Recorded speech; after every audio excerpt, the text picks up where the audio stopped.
मित्रों नमस्ते। आपका फिर एक बार स्वागत इंडिक विचार में। मैं अजय सुदामे और आप देख रहे हैं सत्ता के गलियारों से। मैं सबसे पहले आपकी माफी मांगना चाहूंगा। पिछले 15 दिन से मैं कोई वीडियो रिकॉर्ड और पब्लिश नहीं कर पाया।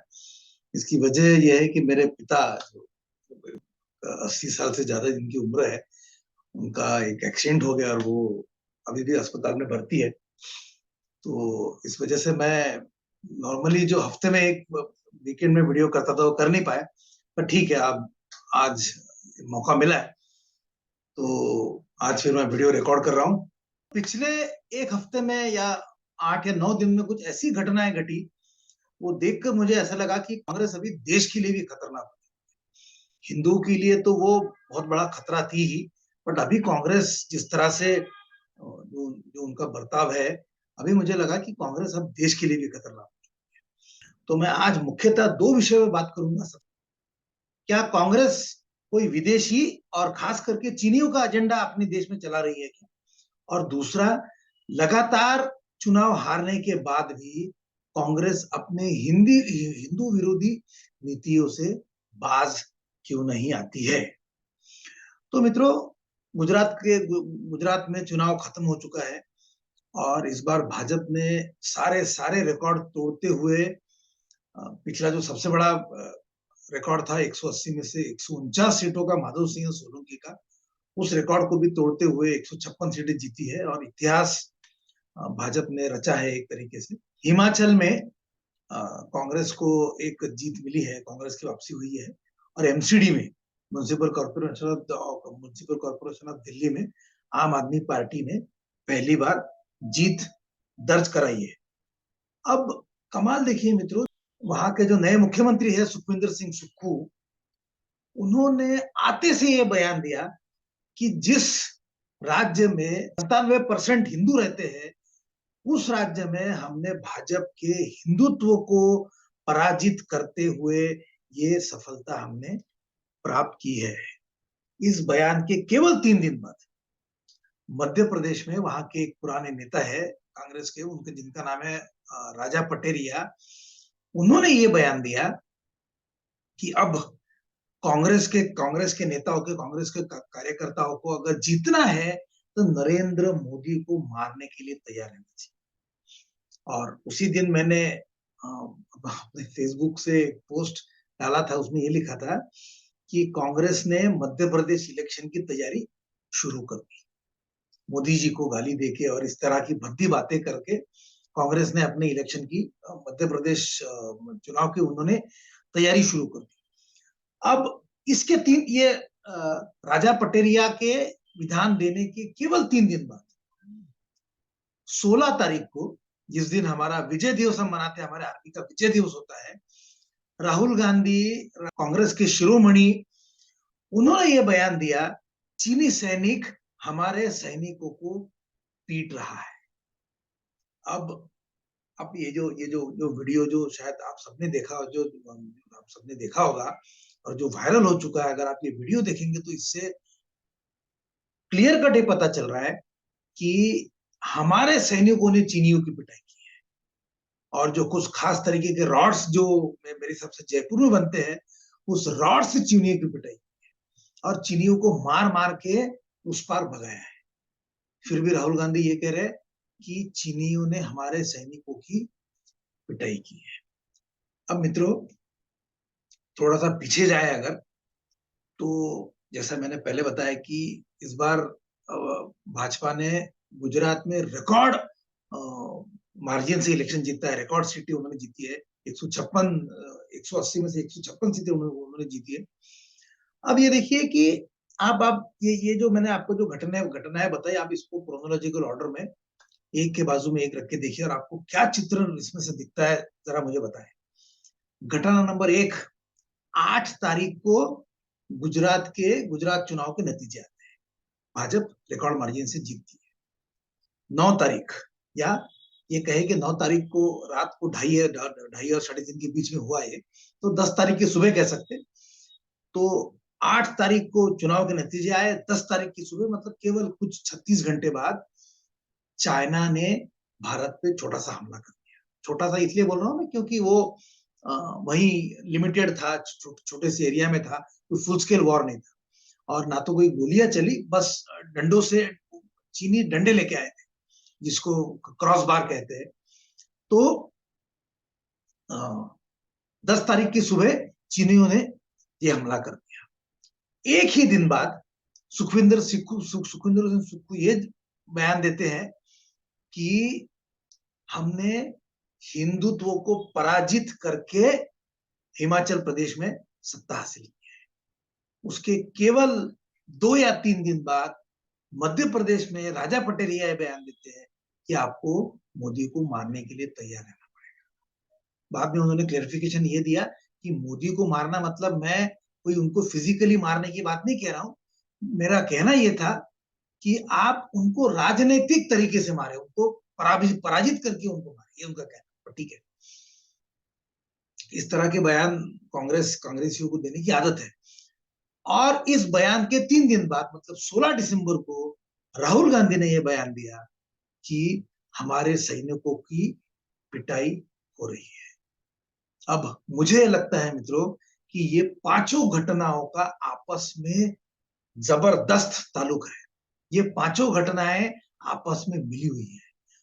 बल्कि मैं ये कहना चाहूंगा कि ये जो बयान राहुल गांधी ने दिया, इसकी वजह जो मोदी जी की जीत है वो है। ये जो राहुल गांधी का बयान है जो उन्होंने 16 तारीख का दिया, उसकी वजह ये नहीं है कि चीनियों ने हमको सचमुच पीटा, बल्कि उसकी वजह ये है कि गुजरात में कांग्रेस की भयंकर हार हुई है। भूतो न भविष्यति हार हुई है। उनको केवल 15 या 16 सीटें मिली है। मैं ये इसलिए कह रहा हूं कि ये 3 राज्यों के चुनाव के बाद ये स्पष्ट हो गया कि 2024 में नरेंद्र मोदी के सामने कोई भी अब चैलेंज बचा नहीं है। उनको दूर दूर तक कोई चुनौती नजर नहीं आ रही है। और ये बोलने की वजह सिर्फ गुजरात की चुनाव नहीं है मित्रों। ये बोलने की वजह सिर्फ गुजरात के चुनाव नहीं है। अगर आप हिमाचल प्रदेश और दिल्ली म्युनिसिपल कॉर्पोरेशन के भी अगर इलेक्शंस के नतीजे देखेंगे, तो वो हमको ये बताते हैं कि भाजपा से नाराजी होने के बाद भी, भाजपा से नाराजी होने के बाद भी उनका कोई खास नुकसान नहीं हुआ है। भाजपा केवल कुछ हजार वोट से दोनों जगह हारी है। हिमाचल प्रदेश में तो केवल 37,000 कम वोट भाजपा को कांग्रेस से मिले हैं। और अगर आप परसेंटेज टर्म्स में देखना चाहेंगे तो केवल 0.9% इतने वोट भाजपा को कांग्रेस से कम मिले हैं। तो इसका मतलब यह है कि भाजपा अब 40 से 42% की पार्टी बन चुकी है। और ये तो जैसे कि दिल्ली के तो लोकल इलेक्शंस थे। अगर आप हिमाचल के भी देखेंगे कि जो हिमाचल प्रदेश के असेंबली के इलेक्शंस थे, अब ट्रेंड ये बताता है मित्रों कि असेंबली इलेक्शंस में भाजपा को करीब करीब 5 से 10% का नुकसान होता है। तो इसका मतलब ये हुआ कि अगर 42% वोट अगर भाजपा को इस इलेक्शन में मिला है, तो जो उनको पिछली बार जो 50% से ज्यादा वोट उनको 2019 के जनरल इलेक्शन में मिला था, वही वोट उनको इस बार फिर मिलने वाला है। और असली वजह, असली नाराजी और असली दिल जलने की वजह यह है। इसका यह मतलब हुआ मित्रों कि जो भाजपा का जो बल्क वोटर है, जो मेजोरिटी सबसे बहुत बड़ा वोट है, वो भाजपा को नाराजी होने के बाद, भाजपा में नाराज होने के बाद भी वो उनको छोड़ के कहीं नहीं जा रहा है। इसका मतलब ये भी है कि मध्य प्रदेश की तरह, जिस तरह से मध्य प्रदेश में 2020 ने भाजपा ने ऑपरेशन लोटस को अंजाम दिया था, उसी तरीके से वो हिमाचल प्रदेश में भी अंजाम दे सकते हैं। अब दिल्ली में दे सकते हैं ऐसा मैं नहीं बोलूंगा, क्योंकि अरविंद केजरीवाल की आम आदमी पार्टी को अब तक भाजपा कहीं भी तोड़ नहीं पाई है। पर इसका मतलब ये बिल्कुल नहीं कि वो आगे नहीं कर पाएंगी, बट अभी ऐसा बोलने लायक हमारे पास डेटा नहीं है। बट ये मैं बिल्कुल कह सकता हूं कि जिस तरह से कांग्रेस को मध्य प्रदेश में भाजपा ने 2020 में तोड़ा था, वहां पे भी बहुत थिन मार्जिन से कांग्रेस जीती थी। उसी तरीके से हिमाचल प्रदेश में भी भाजपा आने वाले कुछ महीनों में ऑपरेशन लोटस को अंजाम देके वापस सत्ता हासिल कर सकती है। इसलिए मैं ये मानता हूं कि जो जो जो विपक्ष इन 3 चुनाव में जाने से पहले ही बड़ा हतोत्साहित था, उनके लिए ये नतीजे बड़ी मुश्किल पैदा करने वाले हैं। तो मैं ये मानता हूं कि 9 तारीख की रात को या 10 तारीख की सुबह ये हमला कांग्रेस और कम्युनिस्ट और बाकी तमाम विपक्षी दलों के लिए चीनियों ने भेजा हुआ तोहफा था। ये फॉरेन हैंड ने इन पार्टियों से किया हुआ बहुत बड़ा सहयोग था। ये हमला पंतप्रधान मोदी को नीचा दिखाने के लिए किया गया। देश के अंदर रह के कांग्रेस और बाकी तमाम विपक्ष पार्टियां जो नहीं कर पा रही, वही चीना सीमा की उस पार से करने की कोशिश कर रहा है। ये हमला नरेंद्र मोदी नामक सबसे बड़े राजनीतिक नेता की साख खत्म करने के लिए किया गया था। गलवान में भी यही हुआ था और तवांग में भी यही हुआ। बट ना तो गलवान के हमले से मोदी जी की प्रतिमा में कोई क्षति हुई, ना तवांग में होगा। उल्टा मोदी जी का ब्रांड और बड़ा होकर चमक रहा है। ये हमले से विपक्ष का एक फायदा जरूर हुआ, उसको संसद में हंगामा करने का मौका मिल गया। और ये जो मोदी सरकार नए कानून लाने की जो कोशिश कर रही थी, वो प्रक्रिया कुछ दिन के लिए थम गई है या धीमी हुई है। उसको विपक्ष रोक तो पाएगा नहीं, पर धीमी जरूर हो गई, इतना हम कह सकते हैं।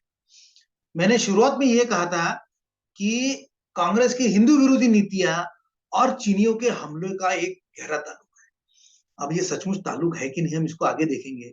और उसके पहले हम ये देखेंगे कि क्या कांग्रेस सचमुच हिंदू विरोधी है, या वो जैसे राहुल गांधी कहते हैं कि वो हिंदुत्व विरोधी है। इन दोनों में वैसे तो कोई अंतर है नहीं, दोनों एक ही है। बट क्या सचमुच राहुल गांधी जो अपने आप को बोलते हैं कि हम हिंदुत्व विरोधी है, हिंदू विरोधी नहीं है, उसमें कितना तथ्य है, हम इसको मित्रों देखने की कोशिश करेंगे। इसके लिए थोड़ा सा हम पीछे जाएंगे और मैं पिछले 8-10 साल की कुछ घटना आपको मित्रों तारीखवार बताना चाहता हूं। घटना नंबर 1, दिसंबर 2010, दिग्विजय सिंह ने अजीज बर्नी नाम से कोई एक ये कुंजा लेखक है, इनकी किताब को इसका विमोचन किया था। इस किताब का नाम था आरएसएस की साजिश। इसमें ये बर्नी साहब ने ये लिखा था कि जो 26/11 का जो हमारे देश पे हमला हुआ था, वो इस्लामिस्ट हमला नहीं था, वो पाकिस्तान से नहीं हुआ था, इसके पीछे आरएसएस थी।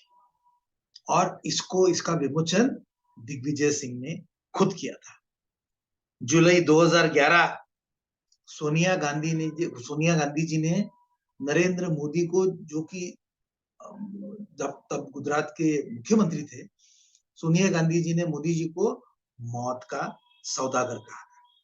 जनवरी 2013, सुशील कुमार शिंदे, जो कि महाराष्ट्र से कांग्रेस के बहुत बड़े नेता थे और वो देश के होम मिनिस्ट्री में रह चुके हैं, उन्होंने ये बोला था कि भाजपा और आरएसएस अपने देश में सैफरन टेरर पैदा कर रहा है और हिंदू आतंकवादी पैदा कर रहा है।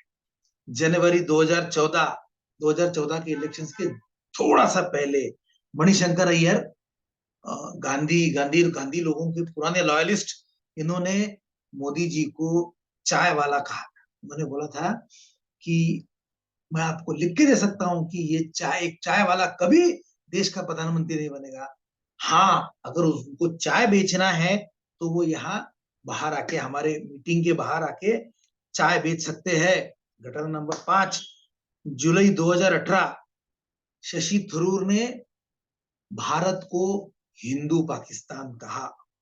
सीपी जोशी, जो कि कांग्रेस के बहुत पुराने नेता है और अभी गहलोत सरकार में जो कि स्पीकर है, इन्होंने कहा था कि धर्म कर्म की बातें ये ब्राह्मणों का एरिया है, इसमें मोदी और उमा भारती जैसों का कोई काम नहीं।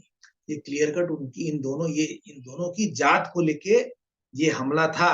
मार्च 2019, बीके हरिप्रसाद, कांग्रेस के कर्नाटक के लीडर, इन्होंने ये कहा कि पुलवामा बॉम्ब ब्लास्ट ये मोदी और पाकिस्तानियों के बीच में का मैच फिक्सिंग है। मार्च 2019, सैम पिट्रोडा, कपिल सिब्बल, दिग्विजय सिंह, कमलनाथ, रणदीप सुरजेवाला, इन सब ने इसी तरीके के अलग अलग स्टेटमेंट दिए। सबका ही कहना यही था कि ये एक तरीके का मोदी और पाकिस्तान के बीच का मैच फिक्सिंग है, और मोदी जी ने ये इलेक्शन जीतने के लिए 40 सैनिकों को मरवा दिया।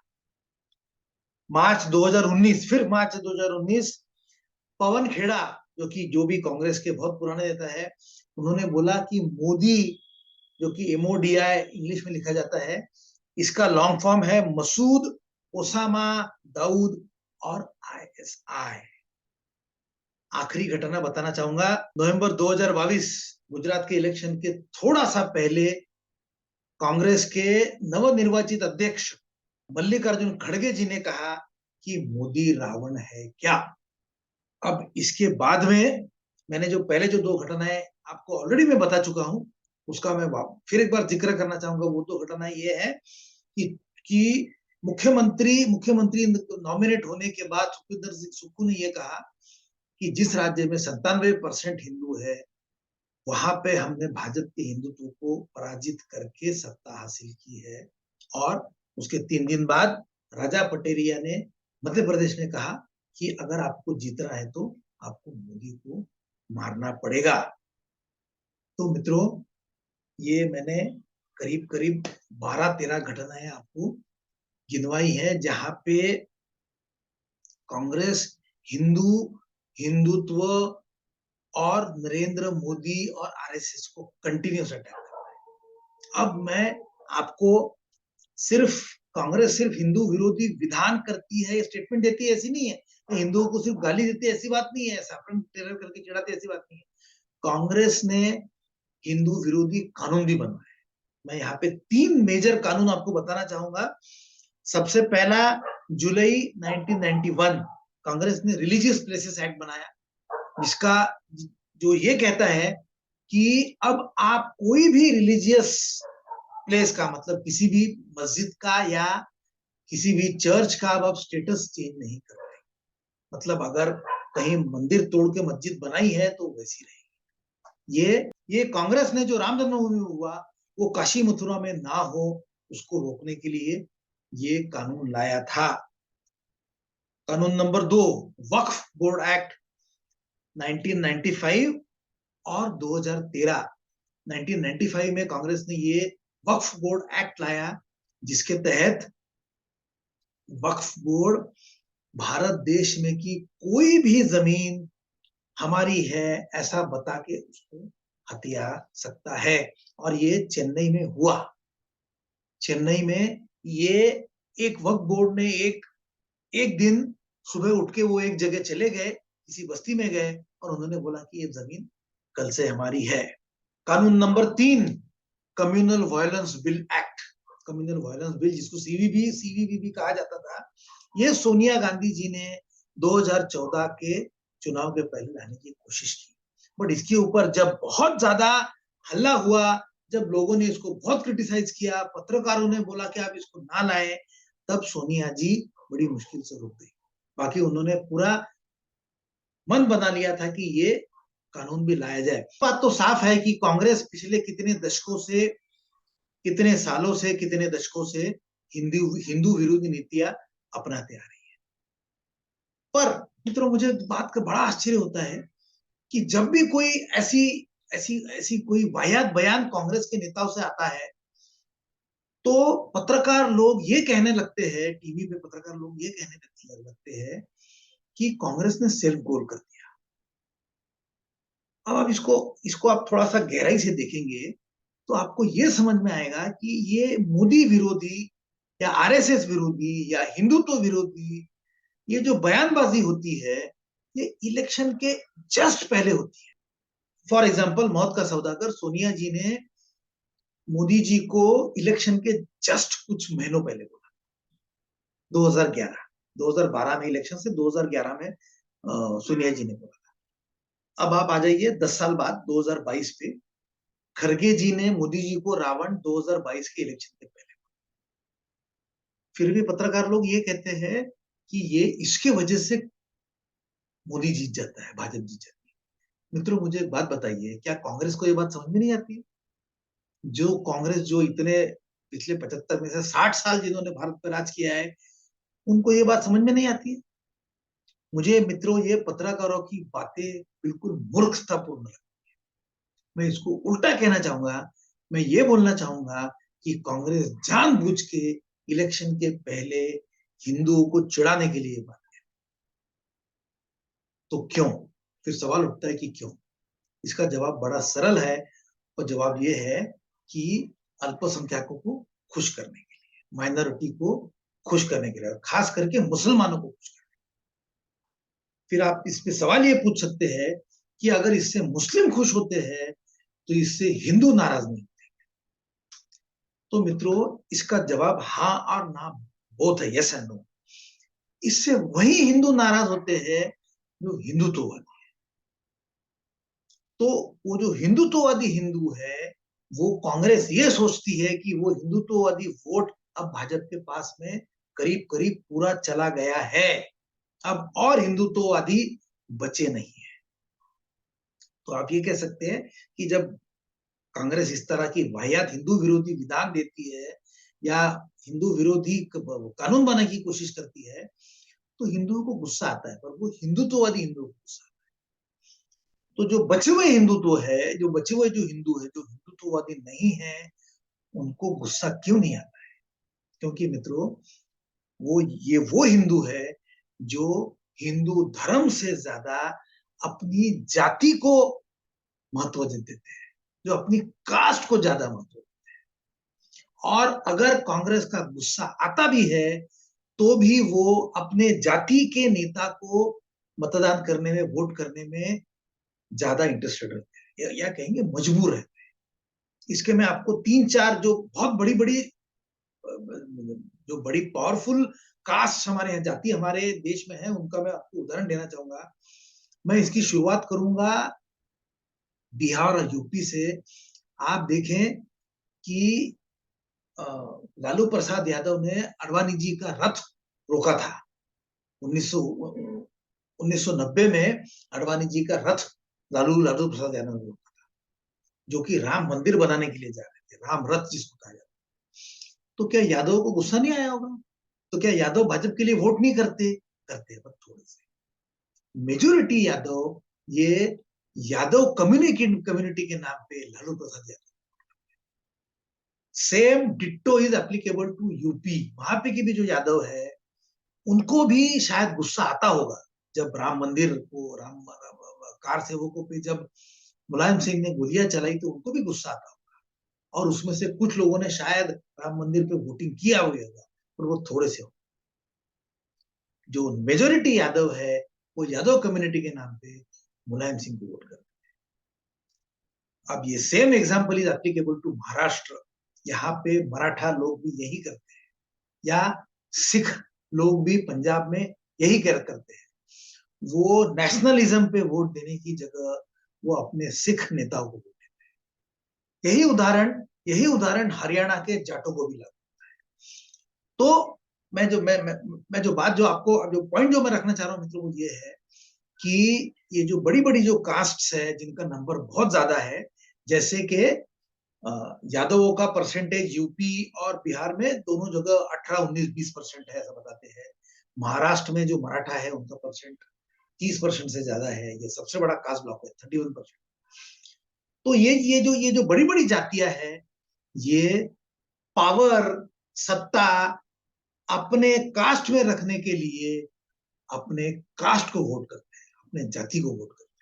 और इसीलिए कांग्रेस या एनसीपी या एसपी, या आप कह ले कि लालू प्रसाद जी की आरजेडी, ये पार्टियां हिंदू विरोधी बयान देने के बाद, हिंदुओं को चिढ़ाने के बाद, हिंदू विरोधी कार्रवाइयों के बाद भी आज तक राजकारण में ये सर्वाइव करती है। आज तक इनको वोट मिलता है। ये वाइप आउट नहीं हो गई है। कांग्रेस को आज भी 20% वोट मिलता है, क्योंकि ये जो हिंदुत्व, ये जो हिंदू है, जो हिंदुत्ववादी नहीं है, वो अपने कम्युनिटी लीडर को वोट कर रहे हैं। मित्रों, आखिरी सवाल ये बच गया कि क्या कांग्रेस कोई विदेशी एजेंडा भारत में चलाना चाहती है? क्या सोनिया गांधी की कांग्रेस चीनी एजेंट है? क्या दिल्ली में कोई पाकिस्तान लॉबी है?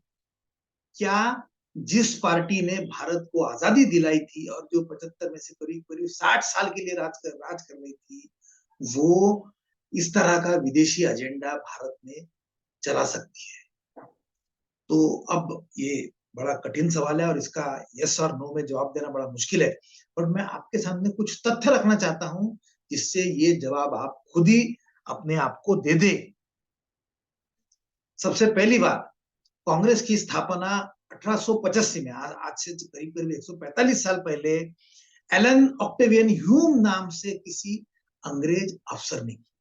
ये बात जिनको मालूम नहीं होगी उनको सुन के बड़ी हैरानी होगी थी। आगे जाके थोड़ा बदलाव हुआ, फिर भारतीयों ने भारतीय लोग कांग्रेस के प्रेसिडेंट बनने लगे, पर कांग्रेस का एजेंडा चेंज नहीं हुआ। शायद इसीलिए 1920 में जब खिलाफत मूवमेंट शुरू हुआ, गांधी ने इसका विरोध नहीं किया। शायद इसीलिए 1921 में जब मोपला में नायर हजारों नायर लोगों को मार दिया गया, बच्चे बूढ़े और जवान औरतों को मार दिया गया, गांधी ने ये कहा कि हमको इसका इसका इसका प्रतिरोध करना नहीं चाहिए, हमको मुंडी नीचे झुका के हमारी मुंडियां कटवा लेना चाहिए। शायद इसीलिए नेहरू गांधी ने 1946-47 में इस्लामिस्ट तत्वों को शरण चले गए और भारत का विभाजन हो गया। शायद इसीलिए नेहरू ने सतत कंसिस्टेंटली पश्चिमी लिबरल एजेंडा अपने देश में चलाया और शायद इसी वजह से 1962 का युद्ध हम चीन से हार गए। अब आप इसमें 1962 के युद्ध के समय कम्युनिस्टों ने चीनी सैनिकों के लिए लगाए हुए मेडिकल कैंप्स का उदाहरण जोड़ लीजिए, या 2005-6 में कांग्रेस ने कम्युनिस्ट पार्टी ऑफ चाइना से साइन किया हुआ एमओयू जोड़ लीजिए। ये एमओयू साइन करते समय राजीव गांधी फाउंडेशन में सोनिया जी ने 1.35 करोड़ इतने बड़े अमाउंट का डोनेशन एक्सेप्ट किया था। ये बात भी सुन के आपको हैरानी होगी। इस सबसे ये तो स्पष्ट होता है कि कांग्रेस में विदेशी तत्व थे। इतना ही नहीं, कांग्रेस को चलाने वाले जो हिंदुस्तानी थे वो भी इस्लामिस्ट और पश्चिमी लिबरल एजेंडा के शिकार थे। यूरोप और अमेरिका में लिबरल राज्यकर्ता, बुद्धिजीवी और एकेडमिशियंस की लॉबी की नजरों में अपने आप को उठा के रखना चाहते थे। वो ये बताना चाहते थे कि भले ही हमारा देश कितना भी पिछड़ा हो, हम आपके जितने ही प्रगत है। ये वही लॉबी है जो राष्ट्रवाद को दुनिया के सामने का सबसे बड़ा चैलेंज मानती है, चुनौती मानती है। ये वही लॉबी है जो व्यापार से लेके हर चीज का अंतरराष्ट्रीयकरण करना चाहती है। ये वही लॉबी है जिन्होंने यूरोपियन यूनियन बनवाया और जिसके खिलाफ ब्रेक्सिट में ब्रिटिश नेशनलिस्ट ने वोटिंग की और ब्रिटेन को यूरोपियन यूनियन से बाहर निकलवाया। राष्ट्र को ना मानने वाली एक और विचारधारा है जिसको बोलते हैं उम्मा या पैन इस्लामिज्म, जो ये कहता है कि कोई दुनिया में कोई राष्ट्र नहीं है, दुनिया में हम कोई सीमा नहीं मानेंगे, दुनिया में हम किसी भी देश का कोई कानून नहीं मानेंगे, हम हमारा हर देश में हम हमारा शरिया चलवाएंगे। तो व्यापार का अंतरराष्ट्रीयकरण चाहने वाले लिबरल्स और अंतरराष्ट्रीय इस्लाम को मानने वाले पैन इस्लामिस्ट, ये दुनिया का सबसे पुराना और मजबूत गठबंधन है और 145 साल से कांग्रेस इसी गठबंधन की ब्रांच भारत में चला रही। मित्रों, 2014 और 2019 की शानदार जीत के बाद, मोदी जी की और भाजपा की शानदार जीत के बाद ये तो पक्का हो गया कि मोदी जी ने हमको नई भाजपा दी। अब इंतजार ये है कि हमको नई कांग्रेस कब मिलेगी। मित्रों, आज इतना ही। अगर वीडियो पसंद आता है तो लाइक करें, शेयर करें और चैनल को सब्सक्राइब करें। जय हिंद, जय श्री राम।